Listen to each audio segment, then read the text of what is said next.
Khachaturapovian created the new language of the Armenian literature.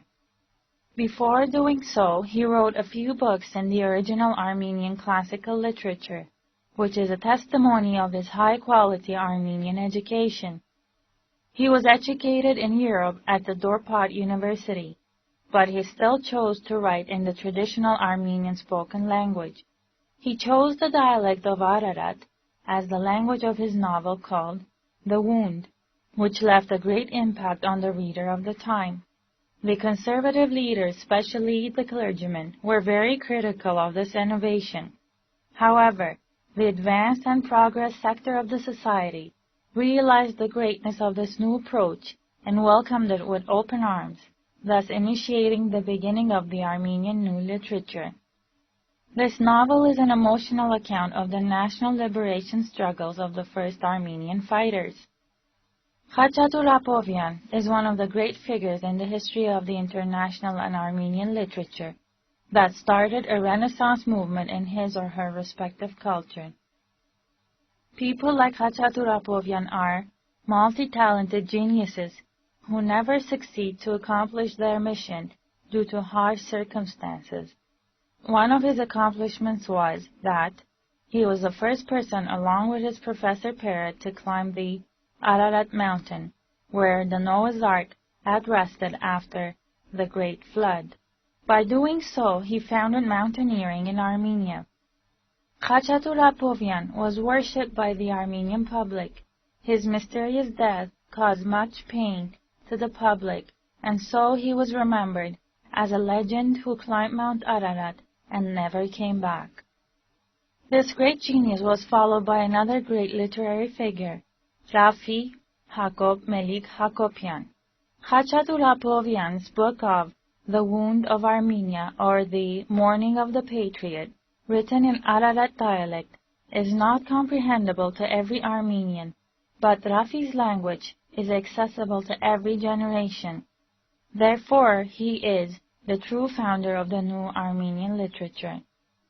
With his unique literary style, he managed to transmit his rich inner world and great ideologies through his novels in such high quality, which elevated the Armenian new literature to the level of the Armenian classical literature. Rafi's many novels, short stories, poems, essays, and historically significant journals and other literary works, which are found in 10 volumes, would enrich the literature of any nation. The novels David Beck, Samvel, Lightnings, The Diary of Khachagor instigated a wave of nationalism and patriotism. His predecessor's work, Khachaturapovian, inspired the liberation of eastern Armenia from Persia. Similarly, Rafi's work formed the basis of national liberation movement in Western Armenia, as well as the struggle of Armenians against the Tsarist and Bolshevik regime. The great Armenian poet Mikhail Nalbantian also belongs to this time period. He was a proponent and a crusader of freedom, as he was a freedom fighter as well as a poet.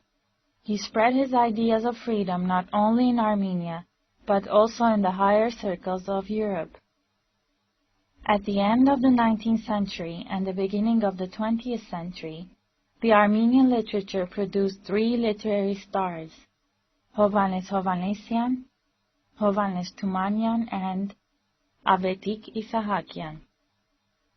Hovannes Hovannesyan was the predecessor of the genius Hovannes Tumanyan, who founded the 20th century Armenian literature, and Avetik Isahakian, who brought Armenian literature to that of the international standards.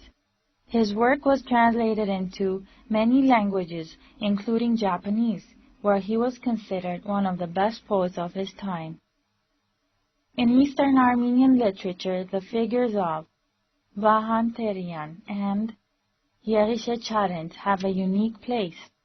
New literature schools were founded by their names, which continue to function until today.